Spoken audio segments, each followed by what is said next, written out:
Hey guys, it is time for my November favorites, and not to get too far ahead of myself, but that means it's almost December, so I can't even believe where time has gone this year. Happy to be here, to be fair, and so let's get into it.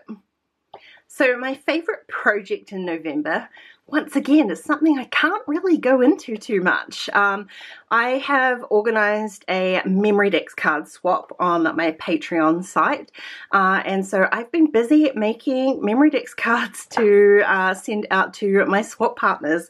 I ended up with 5 different swap partners, so I've been making 5 sets of memory decks cards.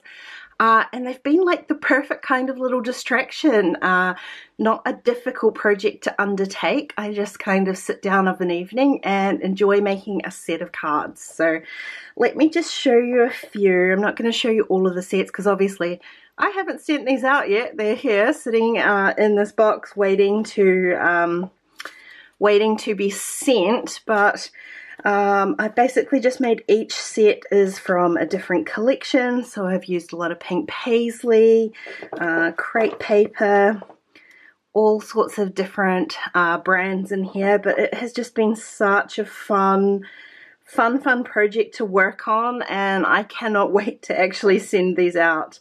And just I really hope that the recipients enjoy them as much as I enjoyed making them. So as far as like favorite products go this month, I've got a bit of a theme going on, so I'm just gonna talk about them all in one go because they're all from scrapbook.com. At the start of November, I got sent a bunch of their exclusive products so that I could participate in their handmade holiday paper crafting parade over on Instagram, and it kind of introduced me to a few products that I probably would not have picked up myself, and a couple of them have turned into real favorites. So first up is this smart glue, and this is definitely not something that I probably would have picked up on my own because I don't tend to use a whole lot of liquid adhesives, and the glue that I do use is just regular cheap old like PVA from the dollar store, so definitely nothing special. And I kind of was under the opinion that like all glues are created equal. Not so. I really enjoy this craft glue. It comes in 2 sizes. This is the really mini one, which is fun. I do have a large one already on its way to me though, because I can see me using a whole lot of this, especially in my December album. So this glue already comes with a very small little nozzle on the top, and I will say it is a very, very liquid adhesive, so it is really runny. You do not need to squeeze this bottle at all. It just kind of comes out as you're going along the top. I sort of had no problems with it gumming up the little nozzle. It sometimes get a wee dry sort of piece on the end, and I just kind of pull it off. But because it's coming out in like such a small amount, it kind of gets tacky really quickly, so it dries really quickly. It's really great for paper and that. It is really sticky glue. I just really like it. It is a lot different to my regular sort of cheapy glue, and I'm glad I discovered this. And like I said, I've got the large one on its way because I'm going to use a lot of this. And the other exclusive that I got sent were these bold basic alphabet dies. I don't really have, I've only got one other set of alphabet dies, and they are kind of intricate, so I don't pull them out a lot.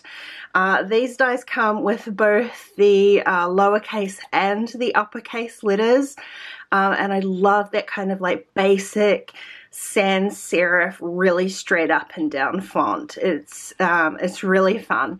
So I've used these on some cards. I've used them in Project Life. You'll see that coming soon. And so they're just a really fun basic kind of dies, and it's a huge set, as you can see. So I love having that mix of upper and lowercase, and just a real good sort of basic staple that, again, like I said, I wouldn't really normally consider. given a silhouette can probably do the job too, but it is really handy just having dies and not having to set up a cut file to cut out like a title, or like if I'm just doing a quick card, I don't want to have to set something up in Silhouette. So very, very handy. Loving this. And my third favorite, this was not sent to me, I did actually purchase this myself, is their new Magic Mat. Now I will say that I think 2 out of the 3 sizes of the Magic Mat is already sold out. They sold out super, super quickly. They will be restocked. So head on over there. As always, all the links are down below. Head on over, hit the notification button, and you'll get notified when they do come back in stock. But basically, the Magic Mats are a replacement for one of the cutting pads in your die cutting machine. They're kind of like a self-healing mat, and I just love them. I just love it. I cut some examples just to kind of show you the kind of results that you can get. I think the thing I love the most about this is it's kind of soft.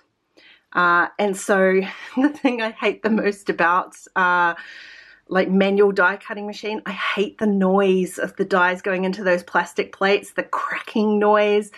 It really does set my teeth on edge.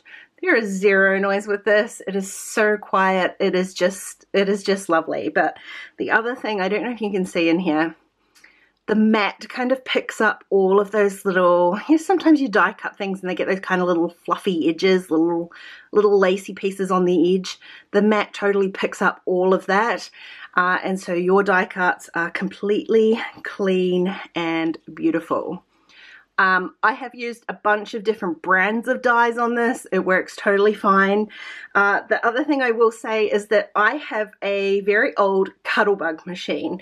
And this was, I think it's the medium size mat, or the standard size mat. And it is 6 inches, 6 1/8 of an inch wide, which does not fit in a Cuttlebug. So a Cuttlebug only fits a 6-inch plate. Easy solution. I just cut 1/8 of an inch off the side of it. It was not difficult to do. I'm really hoping that they will increase their range of sizes for these Magic Mats. There is a mat that is 6 inches wide, but it's like 14 inches long or something ridiculous like that. Super long mat.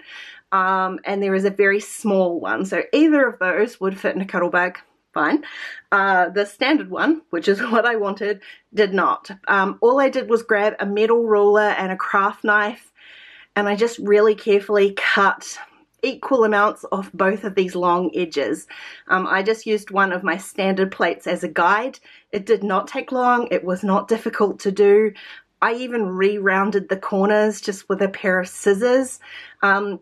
Scrapbook.com definitely do not recommend doing this, but if you've got a Cuttlebug like me and you want to make it work, this is how it works. It works fine like this. So the Magic Mat has the grid on both sides, so it is reversible, and just like a cutting plate, recommended that you cut equally on both sides to avoid any sort of warping. Obviously I haven't used this like long term, but I have done a lot of cutting on it and I've noticed no warping so far, so not an issue. I just really love it. It is sort of a game changer for me with using a die cutting machine. It has taken all of my all of my struggles out of it. So those are the 3, well, some of the 3 products I have been loving in November. Now, as far as inspiration goes this month, there has been a lot, but 2 things kind of really stand out in my mind. And the first was the live stream that Crystal and Tazi had. I think it was sort of around the middle of the month. They kind of did it at what they called a random time, and it just so happened that it was the absolute perfect time for me. I never seem to make live streams here in New Zealand. The time difference is always so strange and I always miss them live. And so it was so fun to actually be involved in their live stream, watching them create some sort of December daily foundation pages and playing with alcohol inks and opening present pages, and it really did just get me in the mood to start working on my December album. I generally, as a rule, don't do foundation pages, but they've kind of changed my mind a little bit, and so I have sort of been working on a couple of foundation pages just to kind of start things off and get the ball rolling, so that empty album isn't quite so intimidating on December 1st. But I just loved being able to join in with those amazing ladies, and it was just so much fun. And the other thing in November that I have been loving, and I don't even think that that's strong enough, I'm obsessed with, is probably more accurate, is Shara Crane's amazing traveler's notebooks. They are so good. They sold out in like 10 minutes. She's making more at the moment. And they are just, each one is so unique and so different, and just stunning notebooks. Like, if I had one, I wouldn't really even want to do anything in it, because they're kind of like little works of art in themselves. I will leave the link to her kind of flip through of all of those notebooks, because there are so many ideas in there, especially if you are doing a notebook for your December album. Check them out. They are to die for. Now, I would be totally remiss if I didn't just mention, maybe last week you might have seen a little sneak peeky intro video on my channel here, but starting in a couple of days is the 12 Days of Craftmas over on my Patreon group.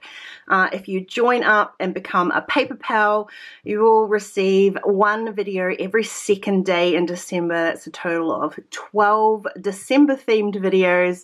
I am having an absolute blast filming these. I did this for the first time last December. I loved it. I could not wait to do it again this December, and honestly, it's so fun, and I really hope that you would consider joining for the month of December and grabbing some extra ad-free content. So that's it. Those are my favorite things for November.